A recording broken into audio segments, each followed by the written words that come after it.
Então, esse vídeo serve para a gente entender um pouco melhor por que esse gráfico referente à titulação potenciométrica de um ácido fraco com base forte tem esse formatão, certo? Então, a gente já sabe encontrar algumas informações a partir desse gráfico, certo? Então, a gente percebe uma região inicial na qual a gente tem uma subida rápida do pH. Após isso, a região de platô. Então, a região inicial com um rápido aumento do pH. Após isso, a região de platô. A gente tem a região de inflexão, na qual a gente descobre o ponto de equivalência, e depois a gente passa a ter uma região na qual existe um aumento no pH. Então perceba que não é uma região de platô, mas sim a gente tem um aumento gradual do pH aqui nessa última região. Importante ressaltar que esse gráfico é válido para um ácido fraco genérico, como esse que eu estou mostrando, que tem apenas um hidrogênio ácido, certo? Então, aqui na primeira porção do gráfico, eu vou chamar essa parte de região 1, essa segunda região eu vou chamar de região 2, região 3, região 4. Vamos parar para observar o que a gente tem aqui. Então, você deve se lembrar que para a gente obter um gráfico desse tipo, nós precisamos adicionar um pouco mais de ácido. Então, normalmente, um pouquinho de ácido clorídrico para a gente reduzir o pH do meio de maneira que todo o nosso ácido fraco esteja na forma protonada. Então, nessa região 1, nós teremos o ácido fraco completamente na forma protonada. E, além disso, nós teremos esse H+ adicionado remanescente. Certo? E o que acontece? O pH é tão baixo assim na região 1 por causa desse H+ remanescente, de maneira que quando você adiciona base no sistema, né, e começa a titular, esse OH- vai reagir prontamente com o H+, formando água. E o que vai acontecer? Conforme você vai reduzindo essa concentração de H+ por conta desta reação, o pH vai aumentando porque você está reduzindo a concentração de H+.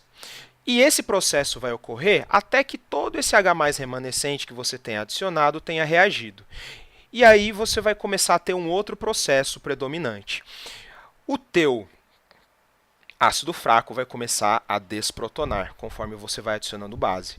Então, nessa segunda parte do teu gráfico, você vai ter a predominância desse segundo processo aqui, que de fato é o equilíbrio ácido-base do teu ácido fraco, certo? É a ionização do teu ácido fraco.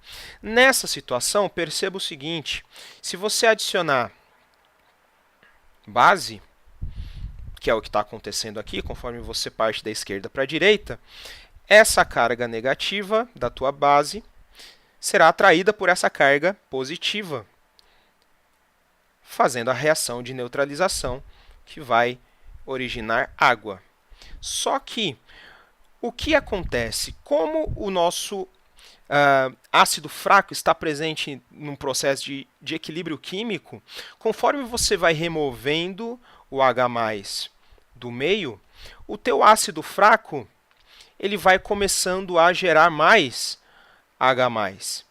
De maneira que, conforme você retira H+, você vai gerando H+, e é por causa disso que você não tem variações significativas de pH nesta região de platô. Então, esse é o verdadeiro motivo do efeito tampão nessa região de tamponamento, certo? E esse processo vai acontecer até que você não tenha praticamente mais nada do teu ácido na forma protonada. Então, você vai seguir nesse processo até você apenas ter a tua base conjugada. E aí, a partir do momento em que você apenas tem base conjugada e adiciona mais base, o teu pH vai aumentar substancialmente. E aí você vai ter descoberto, nessa região de inflexão da curva, o teu volume de viragem, o teu volume de equivalência, que é o que a gente costuma utilizar nas contas de titulação, certo? Vamos voltar para a região 2 rapidamente, para observar o seguinte. Perceba que no início da região 2 você tem praticamente 100% do teu ácido fraco na forma protonada. E ao final da região 2 você vai ter o teu ácido completamente na forma desprotonada. E é por causa disso que no meio da região de platô você terá 50% do teu ácido na forma protonada e os outros 50% na forma desprotonada. E matematicamente, se você rebater esse ponto do gráfico no eixo y, no eixo do pH, você vai encontrar a situação na qual o pH vai ser igual ao pKa, numericamente, aí do teu grupo funcional ácido, certo? E aí, avaliando a região 4, porque ela tem esse formato, então vamos avaliar o que ela tem aí de diferente. Então, perceba que nesse ponto da região 4, nós temos o nosso ácido exclusivamente na forma desprotonada. E por que o pH está aumentando aqui? Porque nós estamos adicionando mais base. Então, conforme você vai aumentando a tua concentração de base no meio, você vai aumentando o pH aí da tua solução, certo? Então, eu espero que com esse vídeo esse gráfico não tenha mais uma forma tão misteriosa para você e que você consiga enxergar o que de fato está acontecendo aqui, certo? Um abraço e até mais.